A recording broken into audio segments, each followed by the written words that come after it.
Hey, welcome to Crossroads. In today's episode, we'll be talking about how California is looking to remove Donald Trump from its 2024 ballot, following the footsteps of Colorado, maybe looking at some other ways of doing it. Also, Republicans are now considering removing Joe Biden from the 2024 ballot over the border crisis, a tit for tat type thing. And also, Jack Smith could be subpoenaed over the politicization of justice because, well, it seems the big picture, the uniting element, is that all of these legal attacks against Trump look very political.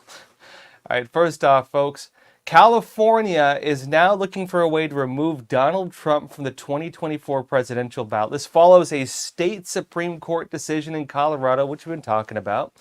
And this takes place as the nation waits on a U.S. Supreme Court decision on whether or not Trump can be included on the ballots. Again, that Supreme Court decision is going to be the one that ends this all or makes it so Trump can't run. Now, the Lieutenant Governor of California, Elena Kaulinakis, wrote a letter calling for the California Secretary of State, Dr. Shirley Weber, to remove former President Donald Trump from California's 2024 presidential primary ballot. Let me show you what she wrote in this letter. This is from the office of the Lieutenant Governor, and she said this: based on the Colorado Supreme Court's ruling in Anderson v. Griswold, I urge you to explore every legal option to remove former President Donald Trump from California's presidential primary ballot. And she continues stating, California must stand on the right side of history. California is obligated to determine if Trump is ineligible for the California ballot for the same reasons described in Anderson. The Colorado decision can be the basis for a similar decision here in our state.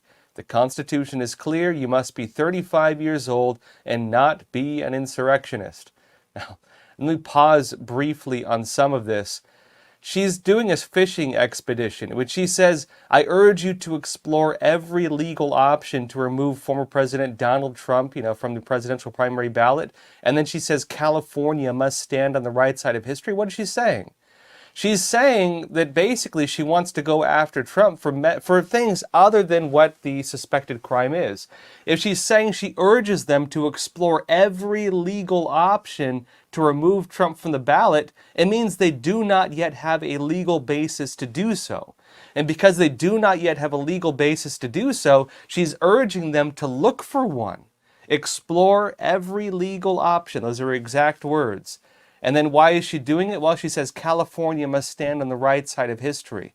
She's suggesting that her own views of Donald Trump mean that voting for him or allowing him to be on the ballots means they're standing on the wrong side of history. And so there's an element here of what appears to be personal bias. But she continues and she says this. And briefly, I'll say as well, you must be 35 years old and not be an insurrectionist. Donald Trump has never been found guilty of being an insurrectionist. He was never found guilty of being involved with that. That is in no way a legal basis. That is merely a political and media narrative that's been going around that has no basis in law. And so they're talking about using law to go after someone on that, using a label that is not based in a legal determination. Well, what are they doing, right? But she ends it by saying this. She says this is a dire matter and puts at stake the sanctity of our Constitution and our democracy. Imagine talking about democracy when you're trying to remove people's ability to vote for somebody, Anyways, though, now Daily Mail, according to them, this lieutenant governor, who is also campaigning to become the governor of California in 2026, by the way, guess what? She is a George Soros-backed progressive. George Soros has supported her campaign financially. And now keep in mind, too, that the U.S. Supreme Court, now just briefly what's happening with Colorado, this whole thing, Colorado has given the U.S. Supreme Court until the 4th of next month to make its determination. Will it accept the case or will it not? If the U.S. Supreme Court takes up that case, it's going to apply not just to Colorado, but to every single state in the country. And depending on what they say, they could make the determination that no, Donald Trump cannot be held to Section 3 of the 14th Amendment, which essentially says that if you if a lieutenant or not president, by the way, it says that if an individual engages in insurrection, supports it, gives material comfort to, and so on, then that person can become ineligible to hold office again. The problem is that based on the language of the Constitution, which the Supreme Court's got to look at, it doesn't necessarily apply to presidents, and this has been determined repeatedly in lower courts. We'll see if this is interpreted as being relevant to Donald Trump. There's some deeper background we'll be going into with all this that suggests that maybe there's been some foul play for a very long time, setting the stage for this. But the Supreme Court right now can either throw this out across the whole country or set it in stone throughout the whole country. And whatever they choose to do is going to impact, without a doubt, whether or not Donald Trump can run for president. Now, as this moves forward, one of the judges on the Colorado Supreme Court, because remember, they voted 4-3 on this. They're all Democrat. They're all Democrats, right? The Supreme Court in Colorado. Despite that, it was still pretty split. It barely passed in Colorado. And one of those justices now, because this is the state Supreme Court, not the federal Supreme Court, right? One of those judges is coming forward and listing the concerns they had. And there were some real serious ones in terms of how the case was handled. Now, Newsweek says that Justice Carlos Simor took particular issue with how the proceedings unfolded. He argued, it says, that Trump has not been charged under a statute that would bar him from office for engaging in an insurrection, so he hasn't had the constitutional rights that would have been afforded him as a criminal defendant. Are you getting that? Donald Trump, the judgment in Colorado is based on the idea that Donald Trump engaged in insurrection. What's the basis of the idea that Donald Trump engaged in insurrection? Well, nothing. There's never been a court, there's never been a trial on that. Trump was never found guilty on it. There was no legal determination coming out to that conclusion.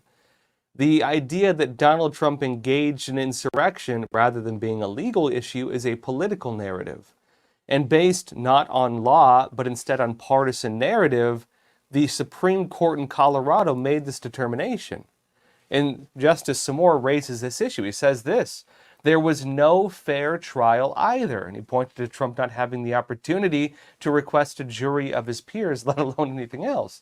And he continues by stating, I have been involved in the justice system for 30 years now, and what took place here does not resemble anything I've seen in a courtroom.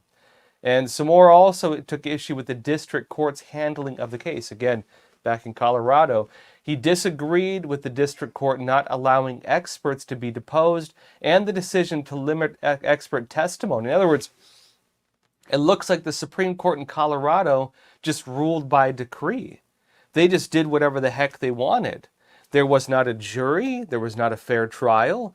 There was not anything that would allow Trump to, make his case. There was very limited, amount of experts to be deposed. It was the justices in Chicago making a judgment on their own on a foundation that was never formed. Again, the idea that Trump committed insurrection. And he likened the case to fitting a square peg in a round hole. Keep in mind, this is one of the justices who was on that decision, right? He voted against it, of course. And of course, it's the district court allowed in writing that it was he wrote that it's a procedural Frankenstein in terms of the way it was handled. And he says, in my view, what transpired in this litigation fell woefully short of what due process demands, suggesting that maybe what the Supreme Court in Colorado did is itself not of sound legal basis, which could potentially get it thrown out. But we'll see what the Supreme Court says in the federal government. Now, the U.S. Supreme Court, right, the one across the whole country, will still need to rule on this. And again, it's likely going to focus on the main issue of whether Section 3 of the 14th Amendment applies to presidents. That's a basic legal argument. But interestingly, the case is now raising an entire separate debate, not focused specifically on the reach of the 14th Amendment, but instead on the issue that Donald Trump, as we've mentioned, was never found guilty of engaging in insurrection. And how do you make a determination based on something that an individual was never found guilty of? They are sentencing Donald Trump for a crime that he never went to trial on, a crime that never had a jury, a crime that never, again, that he was never actually fully really accused of in court of law. But they did it anyway. Again, Trump was not found guilty of insurrection in court. It's only a narrative in the media and among the political establishment. And so Trump essentially is guilty through political narrative, not through court of law. Now, for the rest of this episode, I'll be talking about how the court used a crime that Trump was never found guilty of as the basis to remove him from the ballot for 2024. And how Republicans are now considering, interestingly, ways to remove Joe Biden from the 2024 ballot as well. But all of this, for all of it, you have to join us on Epoch TV exclusively. Link in the description below, and also join me for the live chat there. I'll also be releasing exclusive interviews from Turning Point. We just got back, actually, only on Epoch TV, EpochTV.com, like the one I did with Patrick Bet-David of Valuetainment about why society needs to have uncomfortable conversations. Let me show you the trailer for that before we jump. The reason why debate is necessary, because clash of opposing ideas leads to the better idea. It exposes a leak in the other one. So we just need more of it. So my approach is, I like to bring people from all walks of life. It doesn't matter whether we agree or not, I like to talk to you. I think the challenge of what happened with many of these platforms where everybody just wants to talk to people they agree with is a leak, because it shows a sign of fear that you're afraid of something being hidden. God forbid you get called out.